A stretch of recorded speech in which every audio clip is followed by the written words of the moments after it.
कैसे बच्चों। तो चलो आज की क्लास शुरू करते हैं। पिछली क्लास में हमने चंद्र उत्तरायण चंद्र दक्षिणायन के बारे में बात की थी, जो कि हमारा टॉपिक कंप्लीट हो चुका है। आज हम बात करते हैं कीट एवं रोगों का जैविक नियंत्रण। देखिए, फसलों में कीट और रोगों का लगना स्वाभाविक बात है, ठीक है। और जो ये कीट और जो रोग होते हैं हमारी फसल को 10% से लेकर 100% तक नष्ट करने की क्षमता रखते हैं। ये इस बात पर डिपेंड करता है कि कीट एवं रोगों का प्रभाव कितना अधिक है। अधिक प्रकोप है तो नुकसान अधिक होता है, कम प्रकोप है तो नुकसान कम होता है। लेकिन बात अब ये आती है कि कीट एवं रोगों का नियंत्रण किस प्रकार से किया जा सकता है, और कीट एवं रोगों का नियंत्रण जो करना है वो भी एक फसल उत्पादन का अभिन्न अंग होता है, अभिन्न हिस्सा होता है। तो देखिए, कीट एवं रोगों को दो प्रकार से नियंत्रित किया जा सकता है। पहला आता है रासायनिक पदार्थों द्वारा, और दूसरा आता है जैविक नियंत्रण। देखिए, रासायनिक पदार्थों में क्या, हम जैसे कवकनाशी है, कीटनाशी है का उपयोग करते हैं, ठीक है। लेकिन इनका जो उपयोग करना है वो वातावरण के लिए और हमारे लिए नुकसानदायक होता है। किस प्रकार से होता है, देखिए, जो कवकनाशी जो कीटनाशी होते हैं ये एक तरफ जो हानिकारक कीट है उनको तो नष्ट करने का कार्य करते हैं, लेकिन साथ में जो किसानों के मित्र कीट होते हैं उन मित्र कीटों को भी क्या कर देते हैं, नष्ट कर देते हैं। दूसरी तरफ इनके छिड़काव से जो निकलने वाली जो गैस होती है वो वातावरण को प्रदूषित करती है, वायुमंडल को प्रदूषित करने का कार्य करती है। और तीसरा, जो कवकनाशी जो कीटनाशी होते हैं इनके छिड़काव से इनके जो अंश होते हैं वो फसल में संचित हो जाते हैं और वो खाद्यान्न के थ्रू हमारे शरीर तक पहुंचते हैं, जो हमारे शरीर पर भी हानिकारक प्रभाव डालने का कार्य करते हैं। दूसरा आता है जैविक नियंत्रण। देखिए, जैविक नियंत्रण में हम क्या क्या कर सकते हैं, इसमें आता है सस्य नियंत्रण, दूसरा आता है यांत्रिक नियंत्रण, तीसरा आता है जीव नियंत्रण, और चौथा आता है इसमें वानस्पतिक नियंत्रण, ठीक है। सस्य नियंत्रण में सस्य क्रियाओं से संबंधित हम बात करते हैं, जैसे कि स्वच्छता है, उचित समय पर बीज बोना, मिश्रित फसल व फसल चक्र। यांत्रिक नियंत्रण में हम क्या करते हैं, यांत्रिक नियंत्रण में यदि कोई रोगग्रस्त पौधा है तो उसे हाथ से उखाड़कर अलग कर दिया जाता है, उसे नष्ट कर दिया जाता है। दूसरा, यदि किसी पौधे पर कीट प्रकोप है और अधिक है तो हम पौधे को हिलाकर और उस पौधे पे जितने भी कीट हैं उनको झटकाकर हम अलग कर देते हैं। इसके अलावा हम पौधे के चारों तरफ जाली से ढककर भी उसको हम कीट से आसानी से बचा सकते हैं। तीसरा है वो जीव नियंत्रण। जीव नियंत्रण में हम क्या करते हैं कि कुछ ऐसे जीवों का उपयोग करते हैं जो कि हानिकारक कीटों को नष्ट करने का कार्य करते हैं, जैसे कि कीट भक्षी है, कीट भक्षी इन कीटों का भक्षण करते हैं, ठीक है। परजीवी, ठीक है, सूत्रकृमि आदि। और वानस्पतिक नियंत्रण में हम क्या करते हैं कि कुछ पेड़ पौधे ऐसे होते हैं जिनका उपयोग रोग प्रतिरोधक के रूप में किया जाता है, जैसे कि नीम है, करंज, लहसुन, धतूरा आदि पेड़ पौधों के सत तैयार किए जाते हैं और उन सत को तैयार करके फसल पर छिड़क दिया जाता है, जिनसे आसानी से कीट और रोगों को नियंत्रण किया जा सकता है। ठीक है, अब हम एक एक की बात करते हैं। क्योंकि हम जैविक खेती पढ़ रहे हैं तो इसमें हम केवल जैविक नियंत्रण की बात करेंगे, जिसमें सबसे पहला आता है जीवों द्वारा नियंत्रण। ठीक है, तो जीवों द्वारा नियंत्रण किस प्रकार से किया जा सकता है? इसमें सबसे पहला आता है रीढ़ धारी शिकारी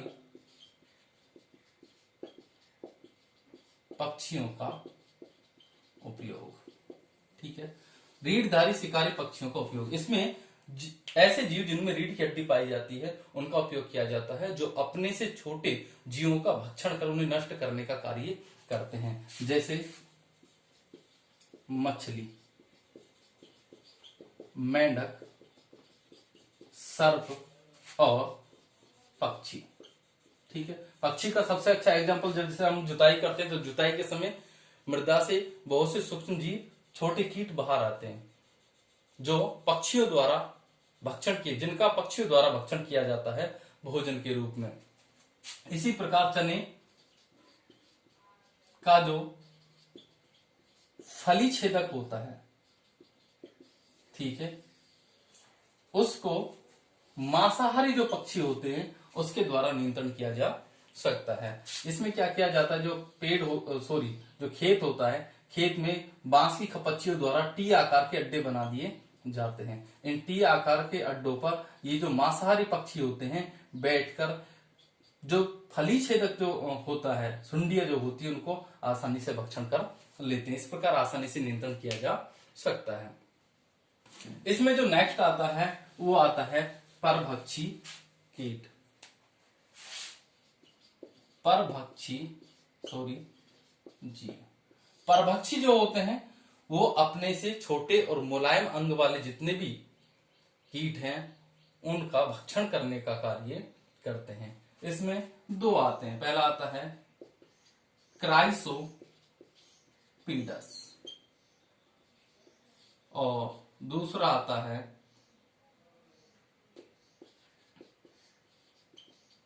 कॉक्सिनेला स्पीसीज, यानी कि प्रजाति।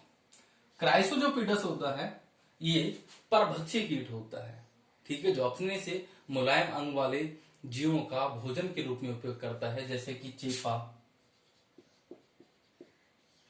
ठीक है, सफेद मक्खी, ठीक है, मिलीबग आदि का भक्षण करने का कार्य करता है। कॉक्सिनेला जो स्पीसीज है ये भी अपने से जो मुलायम अंग वाले जो जीव होते हैं उनका भक्षण करने का कार्य करते हैं। कॉक्सिनेला स्पीसीज में कुछ ऐसे कीट आते हैं जैसे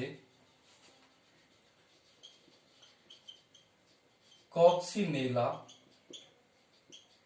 सप्टम पंक्टेटा,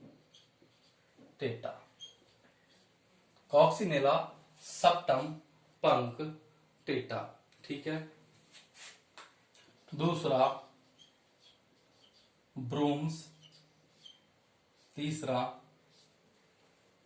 जो आता है वो है सेक्स मेकुलेट्स। ये ऐसे जीव होते हैं जो अपने से मुलायम अंग वाले जीवों को भोजन के रूप में उपयोग करते हैं और उन्हें नष्ट करने का कार्य करते हैं। ठीक है, चलिए अब हम तीसरा जो नियंत्रण है वो आता है परजीवी कीट। परजीवी कीट, ठीक है। देखिए परजीवी जो कीट होते हैं ये रोग कारक कीटों का विभिन्न अवस्थाओं में भक्षण करने का कार्य करते हैं, उन्हें नष्ट करने का कार्य करते हैं। तो इसमें कौन कौन से आते हैं? इसमें सबसे पहला आता है अंड परजीव्याप। अंड परजीव्याप जो होते हैं ये जो हानिकारक सूक्ष्म जीव, जो हानिकारक जो कीट होते हैं उनके अंडों को भक्षण करने का कार्य करती है, इसलिए इन्हें अंड परजीव्याप के नाम से जाना जाता है। और इसका एग्जाम्पल क्या है? ट्राइको ग्रामा। ठीक है। दूसरा इसमें जो आता है वो आता है अंड सुंडी परजीव्याव। जो अंड सुंडी परजीव्याव है ये अंडों को भी और इनकी सुंडियों को भी भक्षण करने का कार्य करते हैं, जिसका एग्जाम्पल है चिलोनस। ठीक है। कुछ ऐसे जीव होते हैं जो इन हानिकारक जीवों का जो शंकु अवस्था है उसमें उसे भक्षण करने का कार्य करते हैं। शंकु परजीव्याव। और इसका जो एग्जाम्पल है वो है प्लेटी गैस्टर। ठीक है। इसके अलावा कुछ ऐसे जीव भी होते हैं जो रस चूसक के रूप में उपयोग लिए जाते हैं।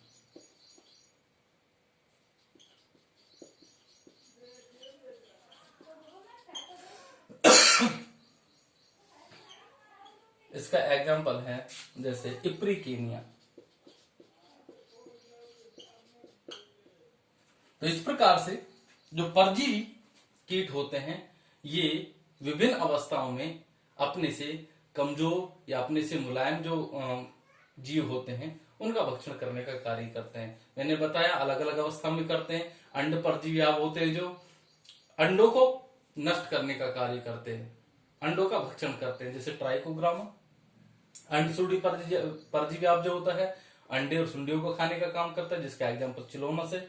और कुछ ऐसे होते हैं जो शंकु परजीव्याव होते हैं और इसका एग्जाम्पल प्लेटीगैस्टर। और कुछ ऐसे होते हैं जो रस चूसक परजीव्याव होते हैं जो रसों का चूषण करते हैं, ये होते हैं इप्रिकेनिया। तो ठीक है, आज की क्लास में